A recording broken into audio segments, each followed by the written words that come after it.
ইন্নাল্লাযীনা নিশ্চয় যারা ক্বালু রাব্বুনাল্লাহ যারা বলে আমাদের রব হলো আল্লাহ সুম্মাস্তাকামু অতঃপর সত্য দিনের উপর অবিচল থাকে তাতানাজ্জালু আলাইহিমুল মালাইকা তাদের মৃত্যুর সময় তাদের কাছে ফেরেশতা নাজিল হয় এরপরে তারা বলে আল্লাহ তাখাফু ওয়ালা তাহজানু তোমাদের কোনো ভয় নাই কোনো চিন্তা নাই ওয়া আবশিরু বিল জান্নাতিল্লাতী কুনতুম তুআদুন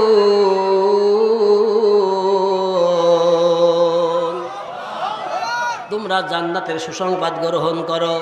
তোমাদের কোনো ভয় নাই কোনো চিন্তা তোমাদের নাই তোমরা জান্নাতের সুসংবাদ গ্রহণ করো কারণ তোমরা আল্লাহর দ্বীনের উপরে পথের উপরে অবিচল ছিলে সুতরাং কবরে একটা চাপ আছে এই চাপ থেকে যদি কোনো মানুষ বাঁচতে চায় আল্লাহর দ্বীনের উপরে সত্য পথের উপরে যদি অবিচল না থাকে কবরের চাপ থেকে কেউ রেহাই পাবে না আর যদি দ্বীনের উপর অবিচল থাকে অবশ্যই আল্লাহ পাক রব্বুল আলামিন তার কবরের চাপ থেকে রেহাই করবে চাপ থেকে মুক্ত করে দেবে জবান ছেড়ে বলেন সুবহানাল্লাহ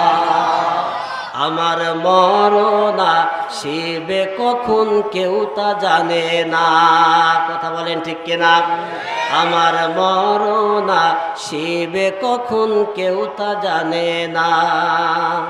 আমি মরে গেলে আমায় তোমরা ভুইলা যাও না আমি মরে গেলে আমায় তোমরা ভুইলা যাও না আমার মরনা শিবে কখন কেউ তা জানে না এখন যদি মরণ চলে আসে আমি আপনি কেউ জানি না কার জন্য মালাকুল মউত রেডি হয়ে আছে